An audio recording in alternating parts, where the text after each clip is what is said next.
হে বাংলার মানুষেরা, এ 15.5 বছরে যারা জুলুম করেছো মানুষের উপরে, তোমাদেরকেও আমরা পরিষ্কার করতে চাই। শুধু আস্তাগফিরুল্লাহ হবে না, আপনার জন্য হাজারো মানুষে 15 বছর ঘরে থাকতে পারে নাই। হাজার হাজার মিথ্যা মামলা নিয়ে কেউ গাছতলায়, কেউ বাঁশতলায়, কেউ ধানের জমিতে রাত কাটিয়েছে। আপনি গমের সাথে, খুনের সাথে, আয়না ঘরের সাথে আপনি জড়িত। মিথ্যা মামলা নিজে দিতেন, নিজেই ছাড়িয়ে নিয়ে আসতেন, মাঝখান থেকে ওর পরিবারের কাছে 8-10 লাখ টাকা নিয়ে নিতেন। এরকম ব্যবসা দেশে ছিল না? এই কথা বলে না কেন? এই ব্যবসাগুলো যারা করে কোটি কোটি টাকার মালিক হয়ে গেলেন, এখন আপনি আল্লাহর কাছে বললেন আস্তাগফিরুল্লাহ। আল্লাহ কি পাগল হয়ে গেছে? আপনি তো ক্ষতি করলেন হামসার। আমার প্রায় 30 থেকে 32 লাখ টাকা এই 3.5 বছরে গেছে। আমি চাই এই ক্ষতিপূরণ আমাকে দেওয়া লাগবে, যেহেতু আমি নির্দোষ, আদালত কর্তৃক প্রমাণিত আমার কোনো দোষ পাইনি। তাহলে 32 লাখ টাকা আমার মামলার আয়ু থেকে শুরু করে যারা জড়িত ছিল সবার কাছে আমার দাবি। এবং 3টা বছর আপনি ফাঁসির কন্ডেম সেলে আমাকে রেখেছেন, আমিও চাই 3 বছর আপনি থাকবেন। কথা বলেন না কেন? 10 দিন আপনি রিমান্ডে থাকবেন ওই মাটির নিচে। এতগুলো কাজ করার পরে বলেন আস্তাগফিরুল্লাহ। জান,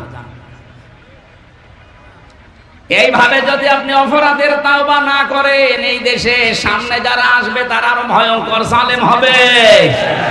আমরা চাই এই তওবা হোক। আমি কথা বোঝাতে পেরেছি? খালি বলো হুজুর দোয়া করেন আমি ভালো হয়ে যাচ্ছি, আস্তাগফিরুল্লাহ। আরে আস্তাগফিরুল্লাহ কার কাছে পড়িস? তুই কি আল্লাহর কাছে দোষ করলি এদের কাছে? হাজারো ইমাম বাধ্য হয়ে তোর কারণে, তোর জুলুমের কারণে কথা বলতে পারে না। এরকম আলেম দেশে ছিল না?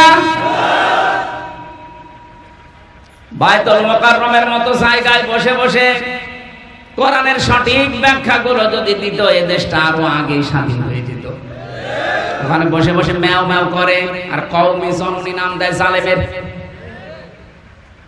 জেলখানার ভেতরে মাওলানা মামুনুল হক সহ যতগুলো আলেম, 76 জন আলেম ছিল। আমরা মাঝে মাঝে বলতো এ করলো কি, এর বাবা তো ভালো ছিল, আর এই জালেমাকে একটা নৌকা পাওয়ার জন্য কওমি জননী দিয়ে দিল। নাউজুবিল্লাহ। যার হাতে দেশের হাজার হাজার মানুষ 6 সালের অক্টোবর থেকে শুরু করে, 6 সালের 28 অক্টোবর থেকে শুরু করে 24 আগস্টের 5 তারিখ পর্যন্ত হাজার হাজার মানুষ হত্যার রক্ত যার হাতে লেগে আছে, আর তাকে আপনি কওমি জননী উপাধি দিয়ে দিলেন। আপনি মানুষ, আপনি দিয়েছিলেন এই কারণে যে আপনি যেন নৌকা মার্কা পান। কথা বলে না কেন? কোন কারণে আপনি এই মার্কা নিয়ে দাঁড়াতে গেলেন? আপনি যদি কুকুর মার্কায় দাঁড়াতেন তাও পাস করতেন। এই মার্কাটা আল্লাহ এত নিকৃষ্ট করে দিয়েছে, এখন যদি কেউ মুখ ফুটে বলে আমি নৌকার লোক, পিটিয়ে মেরে ফেলবে মানুষ। শুধু টাঙ্গাইলে না, সারা দেশে একই অবস্থা। আমার 630টা থানায় মাহফিল নেওয়া আছে সারা বাংলাদেশে। প্রায় জায়গায় তো এখন যাচ্ছে, যেখানে যায় ওই নাম যদি কেউ বলে আগে গালি দেয়। জালেমদেরকে আল্লাহ বলেন আমি নিজে ঘৃণিত করে দেই। জালেমদের উপরে ঘৃণা জন্মায় কে? পুরা সৃষ্টি জগতের ভেতরে তাদের প্রতি রাগ তৈরি হয় আল্লাহর পক্ষ থেকে। এটা আমি বানালাম। সূরা শুরার 42 নম্বর আয়াতে আছে ইন্নামাস সাবিলু আলাল্লাযিনা ইয়াজলিমুনান নাস। আল্লাহ পাক বলেন অবশ্যই আমি আল্লাহ নিজে মামলা দেব জালেমদের বিরুদ্ধে। আল্লাহর মামলার আসামি জালেমরা, তাহলে আল্লাহর সৃষ্টি জগৎ তাদের উপরে মন খারাপ করবে না? কথা বলেন। এই জন্যই তো মানুষ জালেমদেরকে দেখতে পারে না, সে যেই হোক। ইয়াজিদ জালেম ছিল, অথচ নামটা ভালো, আল্লাহ তার প্রতি ঘৃণা তৈরি করে দিয়েছে মানুষের। চেঙ্গিস খান, কেউ কি শুনেছেন যে তার ছেলের নাম চেঙ্গিস খান রাখে? হিটলার, এক কথা বলছে না? আপনি কত ইহুদির সাথে মিলেছি বাইরের দেশে, এই যে সিঙ্গাপুরে, মালয়েশিয়া, থাইল্যান্ডে বিভিন্ন দেশ ঘুরলাম, কত ইহুদির সাথে আমি গাড়িতে চড়েছি, ট্রেনে, বাসে, কই কোনো মানুষের নাম হিটলার শুনি। ইয়াজিদের নাম আমি শুনিনি, চেঙ্গিস খানের নাম আমি শুনিনি, অথচ নামগুলো তো খারাপ না। চেঙ্গিস খান কেউ রাখে? কারণ জালেমদের প্রতি ঘৃণা তৈরি করে দেয় কে? আরো জোরে। রমজানে সৌদিতে ছিলাম, মক্কা থেকে ওই বদরের ময়দানে যাবার সময় একটা গাড়ি ভাড়া করলাম, যে ড্রাইভার মদিনায় বাড়ি ওনার, আমারে বলছে ইয়া হাজি ওর হজ্জা তাই না বিলাদুকা। ও হাজি, দেশ কোথায়? জি তুমি বাংলাদেশ। আমি বাংলাদেশ থেকে এসেছি। আমারে বলছে হারামি। কি বলে? বলছে তোমাকে বলি না, তোমার দেশের যে দায়িত্ব আছে ওটা একটা হারামি। বলো ওইটা ঠিক আছে। আমারে বলছেন আপনি? না, তুমি ওই দেশের মানুষ, দেখেছেন এই দেশে বাড়ি, আমারে পর্যন্ত চোখ গরম করে হারামি বলছে, অথচ জীবনেও দেখিও নি। খালি মোবাইলে ইউটিউবে কর্মকাণ্ড গুলো একটু দেখে। এখান থেকে ৬,০০০ কিলোমিটার এত দূরের মানুষের ভেতরে আল্লাহ ঘৃণা তৈরি করে দিয়েছে। এটা হামজা তৈরি করেছেন আল্লাহ। আরো জোরে। আমরা যেন এরকম জুলুম না করি, আমাদের প্রতি আল্লাহ ঘৃণা তৈরি করে দেবে এই সৃষ্টি জগতের। কথা বলেন ঠিক কিনা? এই জন্য আমি আপনাদেরকে যেন বিপদে না পড়েন বাঁচাতে চাই। সত্যি আপনাদের ভালোবাসি। আপনারা এখনো যদি নিজেকে মুক্ত করতে চান, ওই মহিলার মতো শাস্তিটা নেন। চুরি করেছেন, হাত কেটে দেওয়া হবে। কত বছর আগে আমার মনে হয় এই বিধানটা যদি বাংলাদেশে জারি হয়, যে 350 এমপির একটারও হাত থাকার কথা না। আপনি জেনা করেছেন, আপনাকে ওই মহিলার মতো কি পাথর নিক্ষেপ করে বিদায় করা হবে। এইটাও যদি এদেশে কোরআনের এই আইনটা, সূরা নূরের আইন, এটা যদি চালু হয়, এই দেশে বহু মানুষকে আপনি মাথা খুঁজে পাবেন না, শুধু বডি। যারা এই চাঁদাবাজির সাথে জড়িত ছিল, এক বেলা ভাত খেতে পারে না, অথচ 15 বছরের ব্যবধানে এখন কত কোটি কোটি টাকার মালিক তারা। এই মানুষগুলো শাস্তি, যাদের কাছে যা করেছেন তার ওগুলো আগে ফেরত দিয়ে দেন। ওই ক্ষতিপূরণ তাকে দেওয়া লাগবে। যাকে বৈষম্যের শিকার করে 15 বছর তার চেয়ারে বসতে দেননি, তাকে ওই জায়গায় আগে পৌঁছিয়ে দেওয়া লাগবে। এই কথা বলছে না কেন? কয়েকদিন আগে আমি এক এসপি অফিসে গিয়েছিলাম, আমি নাম নিলাম না। উনি আমারে বলছিলেন 15.5 বছর আমি বৈষম্যের শিকার ছিলাম, 5 তারিখের পর থেকে আমার এই দায়িত্বটা দিয়েছে। তাহলে এরকম বহু মানুষ যারা বৈষম্যের শিকার হয়ে জুলুমের শিকার হয়েছিলেন, তাদের ওই ক্ষতিপূরণ গুলো আগে পোষান, তারপরে বলেন আস্তাগফিরুল্লাহ।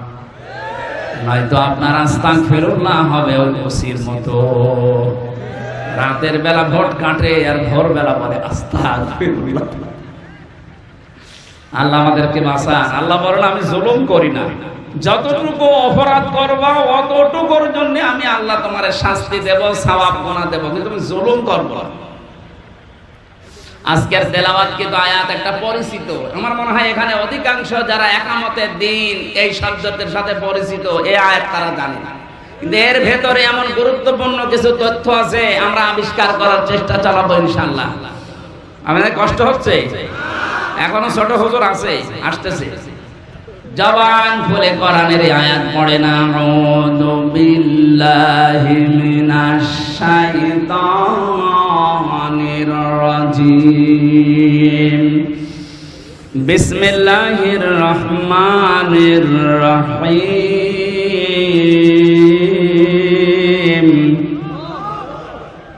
কুল ইন্না সালাতি ওয়া নুসুকি ওয়া মাহইয়ায়া ওয়া মামাতি লিল্লাহি রাব্বিল আলামিন। হযরত ইব্রাহিম আলাইহিস সালাম আমাদের জাতির পিতা যিনি, তাকে আল্লাহ এই কথাগুলো শুনিয়েছেন। আল্লাহ পাক বলেন, নবী আপনি বলুন, কুল ইন্না সালাতি ওয়া নুসুকি ওয়া মাহইয়ায়া ওয়া মামাতি লিল্লাহি রাব্বিল আলামিন। আমি আমার নামাজ, আমার কুরবানি, আমার এই যে বেঁচে আছে জীবনটা, আমি যখন মারা যাব, মরণের আগ পর্যন্ত যা আছে আমার দুনিয়ায় সব আল্লাহর জন্য দিয়ে দিলাম। বলেন সুবহানাল্লাহ। চারটা কথা আল্লাহ আয়াতে জানিয়েছেন, শেষে জানিয়েছেন লা শারিকা লাহু ওয়া বিযালিকা উমিরতু, আমি শিরিক করি না, আমাকে এই নির্দেশ দেওয়া হয়েছে, ওয়া আনা আউয়ালুল মুসলিমিন, আর আমি প্রথম মুসলমান আত্মসমর্পণকারী। এটা বাংলা অর্থ ছিল। এবার আসেন তো শব্দের ভেতরে আল্লাহ কি কি দিয়েছেন। প্রথমে আল্লাহ বলেন কুল, হে নবী আপনি বলুন, ইন্না অবশ্যই, সলাতি আমার নামাজ। নামাজ কার? না না, নামাজ আল্লাহর। এই শব্দটা পুরা কোরআনে এক জায়গায় আছে শুধু, ফাসল্লি লিরাব্বিকা, হে নবী নামাজ পড়েন আপনার রবের জন্য। কার জন্য? শুধু এক জায়গায় পাবেন, বাকি যত জায়গায় সলাতি এক আলিফ টান দেওয়া আছে, এটা আপনার নিজের নামাজের কথা বলা হচ্ছে, যে অবশ্যই আমার নামাজ। তার মানে আমি যেটা আদায় করি, এই নামাজ বলতে শুধুমাত্র এই দাঁড়িয়ে থাকা, রুকু দেওয়া, সেজদা দেওয়া না। এটা একটা কঠিন প্রশিক্ষণ। নামাজ যে একটা কঠিন প্রশিক্ষণ, ট্রেনিং, এটাকে আমি নিজে বলছি বানিয়ে। বলেন বলেন, ওয়াস্তাঈনু বিস-সাবরি ওয়াস-সালাহ ওয়া ইন্নাহা লাকাবীরাতুন ইল্লা আলাল খাশিঈন।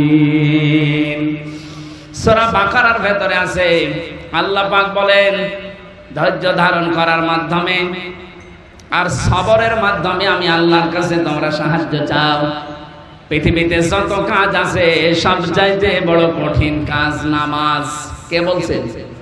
ওয়া ইন্নাহা লাকাবীরাতুন, অবশ্যই নামাজ একটা ভারী বস্তু, কঠিন একটা বিষয়। ইল্লা আলাল খাশিঈন, কিন্তু যে মানুষগুলো আল্লাহকে ভয় করে তাদের জন্য এটা মোটেও কঠিন না, ভার না, এটা আল্লাহ সহজ করে দেয়। আল্লাযীনা ইয়াযুন্নুনা আন্নাহুম মুলাকু রাব্বিহিম ওয়া আন্নাহুম ইলাইহি রাজিউন, যারা এই বিশ্বাস করে দৃঢ়ভাবে যে আমাদের রবের কাছে আমাকে দাঁড়াতে হবে, আর সর্বপ্রথম আল্লাহ আমাকে জিজ্ঞাসা করবে, আউয়ালু মা ইউহাসাবু বিহিল আবদু ইয়াউমাল কিয়ামাতিস সালাত,